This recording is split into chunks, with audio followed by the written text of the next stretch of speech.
What's up guys, my name is JDWhiskerz, and welcome to another episode of Dream Daddy. And as you can tell from the last episode, that our daughter's not doing well in school. We have to talk to her about that, and let's do it. I pull up to the carpool and Amanda hops in the passenger seat. So, did you have fun gossiping about me? Mr. Vic and I actually just gossiped about our celebrity crushes. So he talked about Mario Bodily the whole time. It was a very productive meeting. I'm pretty hungry. Can we grab some dinner? Sure thing. Let's go to a food court. Does that sound good to you? Yeah, sure. Why the mall? Jeez, can't a dad take his daughter to the mall? Will you buy me things? I will buy you a thing, singular. Sounds like a deal to me. We drive in silence for a short while. Amanda plays the game on her phone. I should say something. You know, sometimes when a kid gets older, they find that they have to keep things hidden from their parents. And that's okay, because sometimes that's what kids do. And that's okay, but I also sometimes it's good to have their parents' perspective, because you know, maybe the parents have also dealt with similar situations. And maybe they're a little cooler than you give them credit for. Anyways, what I'm trying to say is that it's good to share. Love ya. Have you been reading my tweets? You have a Twitter? What? Never mind. Look, sweetie, Mr. Vegas said you haven't been participating in class and that you're not turning things in.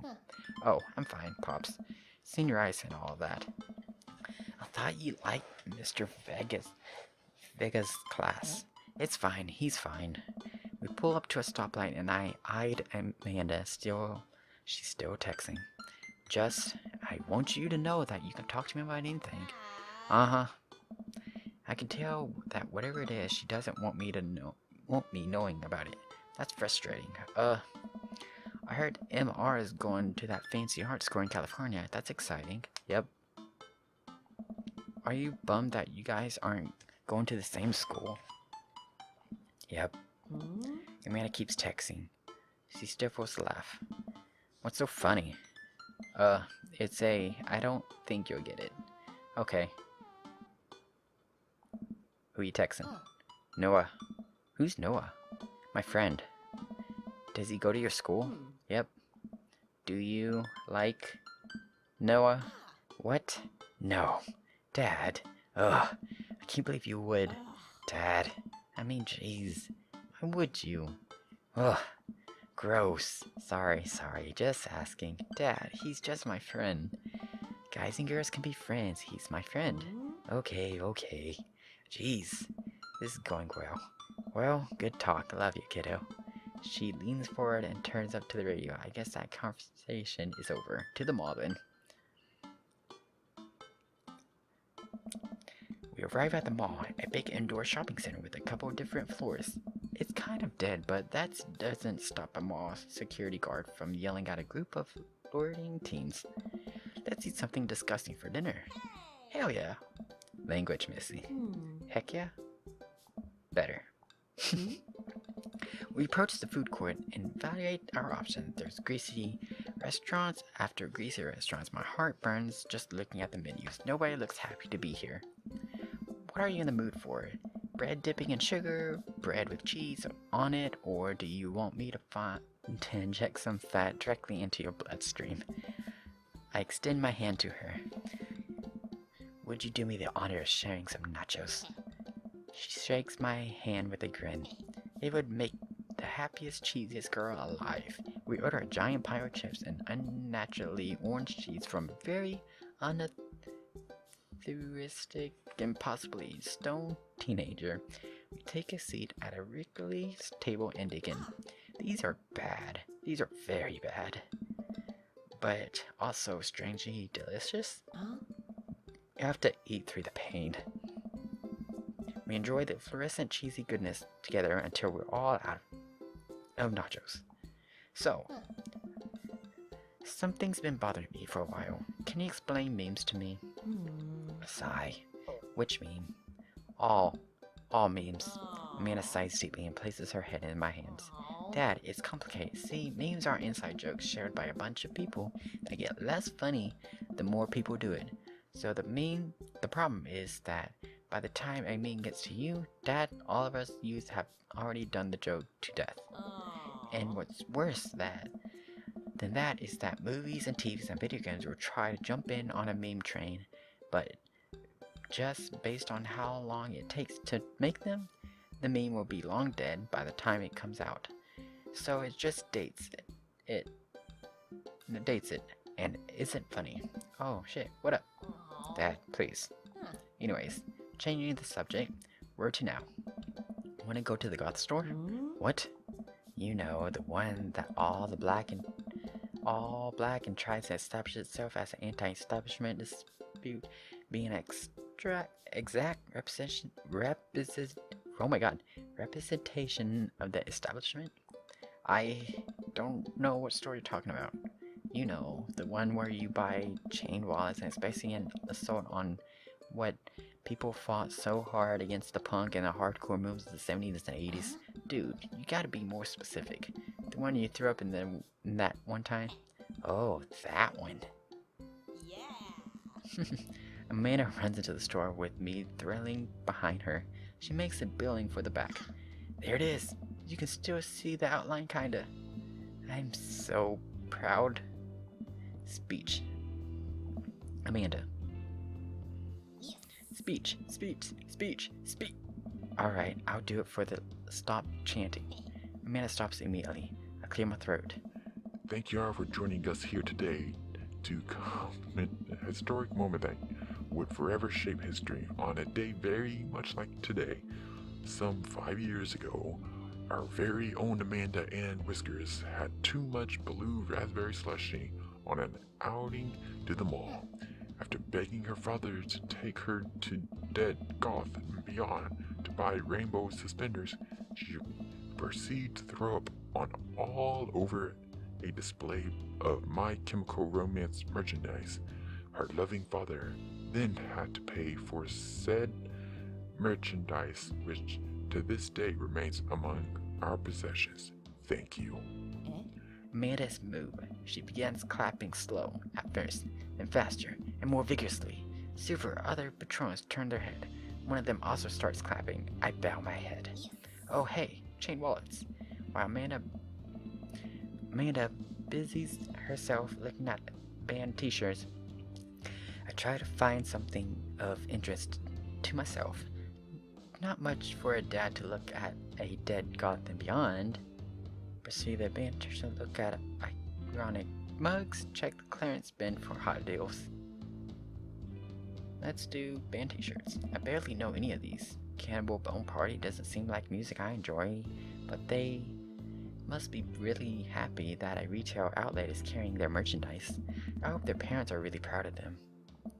Look, this is very important to me. Oh, I overhear a stifled argument over at the cash register.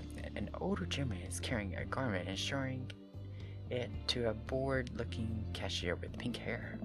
I can see that. Don't know what to tell you, dude. I'm just working here. Listen, when I bought this online, the website said the blouse was Victorian inspired. However, when I received it, it is clearly held the trademark of Iridian dressage. Do you want a coupon? I can give you a coupon. Will you leave if I give you a coupon? Is your manager present? People have to know what they're buying. I am the manager. I see. Well, it would seem that I have outstrayed my welcome. Good day, good shopkeep. Your superiors will receive a strongly worded letter by post. Whatever, dude. The man whirls around the storms out. His coattails trailing behind him. I can't tell if they are Victorian inspired or Edwardian in nature. Amanda trots up to me with a t-shirt in her hand. Oh boy, here it comes. Oh. Hey, the trunk 5,000. Yes, I'll buy it for you. Wow, that was easy, thanks. At least it's only one this time. Amanda plops the shirt onto the counter and grins at the cashier. I love your hair. The cashier says nothing and rings Amanda up. Feeling hatred, I hand her a 20. So, what's that guy's deal? The cashier rolls her eyes so hard I'm worried she'll pull something. That's Damien. He's in here all the time. He's a session with Victorian fashion or whatever. She hands Amanda her bag and it's clear the conversation is over. We'll make our way out of the store and head home to get some rest. Amanda and I sit on the couch trying to find something to watch over bowls of ice cream. Oh cool. Long Hell Paranormal Ice Road Ghost Truckers is on. Your favorite, right? Oh hell yes. They have to make it over the Canadian tundra before the ice road melts, but also they're hunting ghosts. Also, the trucks are haunted. This is an episode I've already seen, but it's one of the best. Killiam and Fred Dogbone, the twin brother trucks driving the ghost hunting duo, find themselves in the greatest peril yet. Oh no, the ghost done got control of the truck. I can't steer on them. These damn ice roads. Let me use the EVP meter to try and communicate with the spirits. Flint, we're about to die. Ah, almost got it. If you listen carefully, it sounds like it's saying you're going to die. That's because we're about to die. This is art. The episode ends and Amanda excuses herself to go and start arguments on the internet. I stay up a little longer, curious about the exploits of coming after their atrocious ice road accident. Afterward, I crawl into bed and get a good night's sleep. Practice makes permanent. Morning, sleepyhead. 5 more minutes. You have never, ever let me have 5 more minutes, so get up. Fine. We have cereal for breakfast and I spend the morning putting together furniture. Amanda's much better at interpreting the tiny minerals. We're able to put together a few shelves on one desk, but I'm pretty sure it was supposed to be a bookshelf. So, you excited for the cookout today? If there's food, I'm excited. I'm over those terrible stores-bought sugar cookies that everyone brings to the party. Yeah, those are bad. Which means there are more for me. Don't you want to meet some of the people in the neighborhood? I'll probably end up standing uncomfortable in the corner with a plate of food and hope that nobody talks to me. Dad, you're a beautiful work in progress. We will get that butterfly to emerge from the cocoon. The social butterfly. Well, we better start getting ready. We definitely don't want to be late. What? No, we have to be fashionably late. Who shows up at a cookout on time? You know what? We're going early, just because you said that. I head out to the door and Amanda reluctantly follows. Walk across the street to Joseph's house with a store-bought veggie plate. I'm a terrible cook if it doesn't involve egg roll. I guess we're not as early as we thought we would. Joseph's backyard is already packed with people and the smell of hot dogs wafts through the air. Small children run through a sprinkler and adults chat in a small cluster. I set her veggie plate down at the table next to 2 other veggie plates. Hey, there's Joseph. I wave up to get his attention. The moment he sees us, he jogs over, arms open wide. Welcome. I'm so glad you 2 are here. And you brought veggies. Let me introduce you to the family, kids. Come on over here. This is Chris, my eldest. Hi. This is Christian and Christy. They're twins. Hey. Oh my god. They stare creepily and say nothing. Then, of course, there's our youngest, Krish. Wait, where's Krish? Maybe Mary put him in the crib. Oh no, it's the woman from the bar from the other night. What is she doing here? Oh, how could I forget my lovely wife, Mary? Oh. Joseph pecks her on the cheek. She smiles. Ah, Mary, sweetheart, did you put Krish into bed? I have to go look for him. What? You have to... Joseph takes a moment and regains his composure. Mary, this is our new neighbor JD and his daughter Amanda. I shake your hand, but I have a glass of wine that I need to tend to. I love her. Nice to meet you, Mary, for the first time. Trying well, I have to go over there now. Mary leaves. Oh god, this is so awkward. I wonder if Joseph knows. I wonder if Mary knows that Joseph knows. I wonder if Joseph knows that Mary knows that I know. It takes all my energy not to run away from the barbecue and start fresh in a new city. Ha ha ha. My wife has a wonderful sense of humor, but please you two enjoy the barbecue. All the kids are really excited to meet you. Amanda and I milled around and tried some of the food spread out on the table. I picked out some deviled eggs. Amanda grabs some small paper plates and immediately begins piling it with baked goods. I don't want to make new friends. Come on, Dad. Who you gonna party with when I go off to school? But I don't want to do pleasantries, Dad. Just for a little warning, off camera. If you hear my dog, I'm so sorry. Okay, anyways, Dad, they're gonna talk about weather. Go, do it, make a friend. But how could I possibly abandon my only child as a social function? That's bad parenting. This plate of cookies is my new dad. Bye. Amanda shoves me into the center of the yard. Well, here goes nothing. I look around the party and I'm surprised to see some familiar faces. Isn't that the barista from the Coffee Spoon? Oh, dang, Robert's here. Didn't that guy throw a frisbee at my head? Isn't that guy who's been throwing a fit in the dead bath and beyond? Isn't that Amanda's teacher?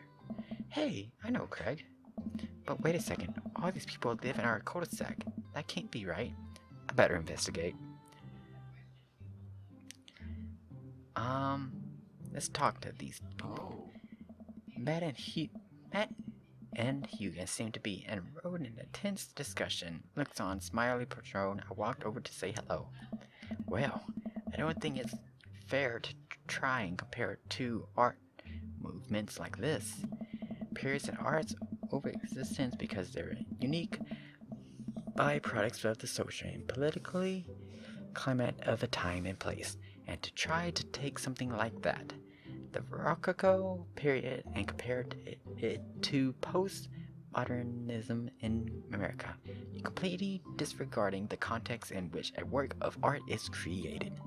Matt and Hugo seem to be so busy talking that they don't notice me. Craig leans in. Dude, I have no idea what's happening. Let's talk to Craig. I turn my attention to Craig, who seemed a little more attentive to my existence. How resistance training go to the other day? Great. Little River is here as a great cheerleader. Aren't you, tiny bro? Craig grabs River's arm and waves them around. You can do it, Dad. I'm so proud of you. I'm sorry for pooping on you. She must be a handful on that age. Nice. Oh, there always are. But I'm so worth it. Craig grabs River's arm again and waves them around. Also, I'm sorry for throwing up on your dad. How you settling in? The new place is perfect. It's really cozy and the neighborhood is beautiful. I'm so glad we moved in here. I'm even more glad that we're right next to my old best friend. Craig gives me a playful punch on my shoulder. Ow. I remember that hurting less in the past. Sorry. I've been doing push-ups and stuff. JD, how about you liking the neighborhood? It's pretty nice. Everybody's been super friendly. Seems like your daughter is fitting in just fine. Matt points across the yard to see where Amanda, Daisy, and another young girl are playing. We're all sitting across the leg in the grass, picking weeds and weaving them into the little flower crowns. It's pretty adorable. The girl I don't recognize jogs over to us. What is this, sweetheart? It's a flower crown. I thought you'd look cute in it. Well, there's only one way to find out. Matt takes the flower crown and places it on top of his head. And, am I cool now? The girl stares at him, thinking it over. Nope, but you're slightly less uncool than you were before you put it on. Ha! Hey, JD, this is my daughter. Hello. I'm Carmencita. Amanda comes over with Daisy on tow. Dad, look, I'm making friends. Are you making friends? You better be making friends. Yeah, actually, Amanda, you remember the cool barista from the coffee shop and my old college friend and, your teacher? Oh, hi, Mr. Vega. I didn't realize we were neighbors. Yep. You still gonna get me that overdue term paper? Haha, great seeing you. Amanda fingers guns her way out of the conversation like a champ. She learned the finger guns move from me. I'm very proud. She's definitely a charmer. Speaking of which, where did my son go? Hugo looks around the party. He must finally spot him because his eyes go wide. Ernest! Vega, are you smoking? Ernest is holding a lit cigarette. Nope. I see Ernest across the way. He casually takes a long drag of the cigarette and then flicks it in the gutter. Unbeliever. Excuse me. Hugo marches over to Ernest and I turn my attention to Matt and Craig. Kids, right? Man, I do not envy Hugo. The last barbecue we had, Ernest tried to shove a sparkler down Joseph's pants, nearly burned down half the yard. And the barbecue we had before that, he actually burned down half the yard. And then it spread onto my lawn and burned down half my yard too. Hugo walks back over to us, practically dragging Ernest behind him. Hey everyone, sorry about that. JD, this is my son, Ernest. Hello. Ernest looks away, suckling his hands shoved deep in his pockets. Hugo nudges him impatiently. Hey, nice to meet you, Ernest. What grade are you in? Doesn't matter. Ernest. Okay. I'm in the 8th grade. God, are you happy now? I'm sure you were just dying to know. Yeah, good to know. Can I go now? I'm tired of talking to old dudes who blame my generation for the failing economy. Ouch. Ernest. Oh yeah, because I'm totally embarrassing you. Ernest puts earbuds in and storms off to stand in the corner. Well, that was very certainly something. He seems nice. Hugo puts his head in his hands and sighs. I'm so sorry, we're having a really tough time.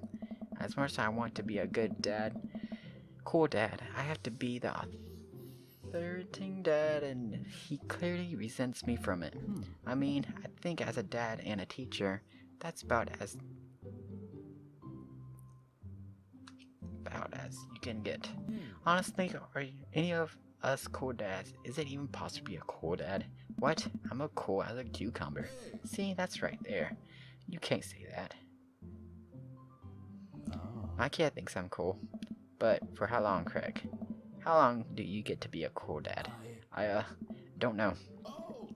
I think we have to accept the fact that as dads, we're becoming the machine we once raged against and accept our fate and ironically wear socks with sandals. You kids may think you're cool now, but the moment they hit puberty, you're doomed. Amanda's 18 and she still thinks I'm cool. I yelled across the yard to my daughter. Amanda, I'm cool, right? Amanda just laughs. She keeps laughing. I see your point. As much as we all want it, I don't think it's important to be a cool dad. As it to be a cool dad, we can't all be best friends with our kids. It just doesn't work.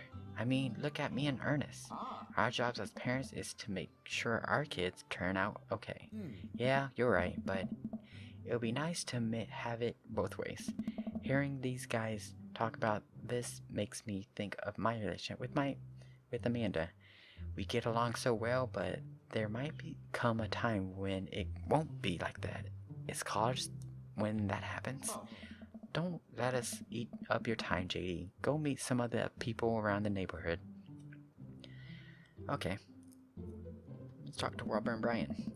I walk over to Robert and Brian, who are chatting over drinks, determined not to be weird about what happened that night. I hope Robert feels the same. Hey, guys. JD, how the heck are you? Settling into the neighborhood, alright? Oh, you betcha.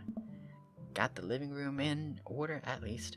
That's great to hear. I've been doing some living room work as well. Finally got the 50 in there.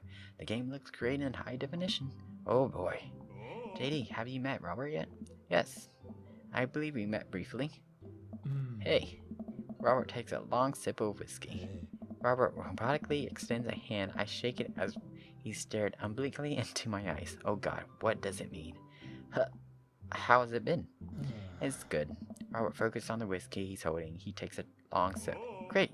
Look at my friends becoming friends. Us dads gotta stick together, you know. Us dads? Robert has a kid? Oh, I don't know you had kids. Robert continues to stare at me. Jesus, does this guy ever blink? Yep. Cool. That's very cool. We stay in an incredibly uncomfortable silence for several moments until we gotta get off this haunted truck. Oh no, the ghost locked the doors. Daisy and Amanda runs up to us, thank God. Quick, hit the emergency escape button. But the truck don't have emergency escape buttons. Then hit the brake, I guess. And then we'll get out of the truck. The imaginary truck. Anyways, we're safe from the ghost, but how will we ever survive the Arctic tundra? Daisy, you might have to eat me. Are you prepared to do that? I'm prepared to do anything to survive. That's cool. That's cold-blooded. I like that. Although I'm not sure I have the material required to properly cook you. Wait a second. Are you guys playing Longhorn Ice Road Paranormal Ghost Truckers? Yeah. Man, I love that show. It's the best, especially the episode where Cameron hides Flint's keys and Flint retailing by breaking an ancient curse urn and sending the spirit after him. Yeah, it's such a quality reality television. Alright, Daisy, I found us a couple of bugs. They're gonna make a great meal, lots of protein, gonna keep us from starving out here in the harsh, icy wasteland. But there's a whole table of food right over the... Daisy, it's a game. We're playing. Pretend. Is what kids do. Live a little. Amanda gives Daisy a handful of gummy worms for the snack table. They eat them with mock disgust. Let's go find kindling for a fire. Okay. But not an actual fire. Because we're playing pretend. Now you're getting it. Daisy and Amanda run off. What a cute couple of kids. I turn my attention back to the conversation, but wait, where did Robert go? I skimmed the party and finally found him in the corner talking to Mary. Does he not want to talk? Man, I've never seen her get along with anyone so quickly. I snap out of... Oh, oops. I guess Amanda just sort of has a way with kids. That's kind of amazing. Daisy doesn't really get along with kids her age. It's nice that he's not trying to one-up me this time. Maybe we can have a regular friendship after all. Really. She just kind of keeps to herself. Her teacher says that she spends every recess in the library. I think other kids are timidly by her intelligence. There it is. I wouldn't worry about it too much. Amanda was shy as Daisy, age 2. She used to have a habit of crawling under tables and crying every time we took her to the restaurant. She bit people too. Oh, kids, right? Gotta love them. Required to by law. Well, since they're getting along so well, maybe we should try to put together a little play date for them. Yeah, that'd be nice. Well, I don't want to take up too much of your time. Go meet some of your other fellas. Okay, last one. Joseph and Damien. The spot. So I'm curious, can you walk me through why you had your house painted black? Well, do I even start? The house stays warmer in the winter, it provides an artistic contrast to the rest of the neighborhood, and it complements the charisma interior perfectly. It's definitely an interesting choice. Thank you. I'm very proud of my abode. JD, I was having a conversation with Damien about his authentic design decision. Damien calls me up and down, warm with grin. How do you do? I don't believe I had the pleasure. I think I saw you in the dead the other day. Damien's face turns into red. I must apologize for my behavior that day. You see, I take the goth lifestyle very seriously, and to caught in a ruse by such a corporation as Dead Goth and Beyond was profoundly frustrating indeed. I hope you know that while my anger may have been justified, it was no such way for a gentleman to act. It's... Okay, man. Do tell me about yourself. Are you new to the area? Yes, my daughter and I just moved the other day. She was the one I took to the dead bot. Very good taste on her part. Does she partake in the goth lifestyle? I think for a second. I look over to Amanda, who's hugging out some sort of older kids in the neighborhood. Hey, Amanda, would you consider yourself goth? Amanda yells back. I wouldn't necessarily try to fall under that one specific label, but I guess if I had the choice, I would more desire myself as a tree hipster with some NormCal learnings. Uh-oh. Go away. Bats are cool, though. Ah, pity. Are you enjoying the party so far? Oh, definitely. Thanks so much for putting this on. It's nice to be in a cul-de-sac where everyone is so friendly and unwelcome. Man walks up to the conversation. I also like The Lost Boys a lot. Really good movie. Does that count as goth? That it would, my dear. I don't believe that we had the pleasure of meeting. Damien finished the sentence with a flourish and bow and producing a single rose and offering it to Amanda. Amanda blushes and returns the gesture with a courtesy. My, do you know how to treat a lady? Hello, Amanda. Seemingly out of nowhere, Joseph's twins appear and they are speaking in unison. Hi. Won't you come play with us? Come play with us forever.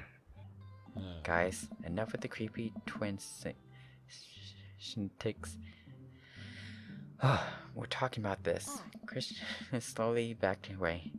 Where do you think they got that from? Mary pops into the conversation, wine in hand. I don't know. Mary takes a long sip of the wine. I think I might have tapped over a VeggieTales VCR with a shining who knows. She takes another sip of her wine. Where's Krish? Wasn't he with you? You had him a moment ago. He's probably stuffing dirt in the mouth. He'll be alright. Toddlers are pretty resistant. Mary tips her glass to me. Ain't my first time to the rodeo. It's my fourth. I have squeezed for little sweetheart. Would you do me a favor and please find Krish? This would be great. I'm sure he's fine. Mary. Okay, geez. Mary finishes her wine and wanders off. Dad, can we go now? Lucian, have I introduced you to JD yet?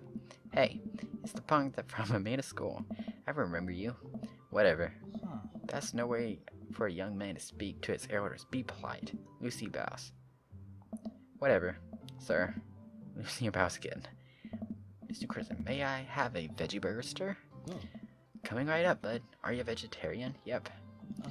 Make that 2 veggie burgers. Did you know that some people in the Victorian era were vegetarian? They described carnivorous type people as blood lappers. Dad, that's really interesting, Damien. Joseph turns to the grill just ahead of a tattoo peek out from underneath his sleeve. I can't believe I didn't notice it before. It looks like the bottom of an inker. Whoa, is that a tattoo? Yep. I wasn't always a youth pastor, you know. That's so cool. Want to see mine? What? Lucy pulls back some rubber bracelets, revealing a lopsided 666 in black ink. My buddy gave me a stick and poke tattoo last week. I think it's healing up pretty good. Oh no. Lucian. Oh no. We talk about this later. That's pretty cool. What's the significance of the tattoo? I don't know. I just thought it looked sick. Well, in my opinion, the only reason you need to get a tattoo is because you want it. Careful though, the number carries weight. Man, Joseph's a way cooler youth pastor than I thought. I just figured youth pastors pop out of the room with a Bible. I wonder what he did before preaching. And without further ado, let's work some magic. Joseph closes his eyes, takes a deep breath, and gets to work. With the greatest of ease, he set patties on the grill, fluttering as he flips the spatula in the air. Spatula, oh my god. I don't know why I said that. Spatula in the air. It's easily some of the best grill work I've ever seen. You guys think this is the first time in front of the grill? He's working faster now, effortlessly tossing cheese into patties and perfectly grilling onions on the side. One after another, the dad takes notice of the crowd around Joseph to admire his masterful technique. You probably didn't know this, JD, but Joseph's known around here for his grillmanship. He's ungrillable. I've tried to get on his level, but I just can't. Let us keep studying. He has a rare quality about him. Mustard, we keep talking about this. Can't we just appreciate that artist? I never seen him make a mistake. Oh, we need to stop. This is getting too cheesy. Please stop.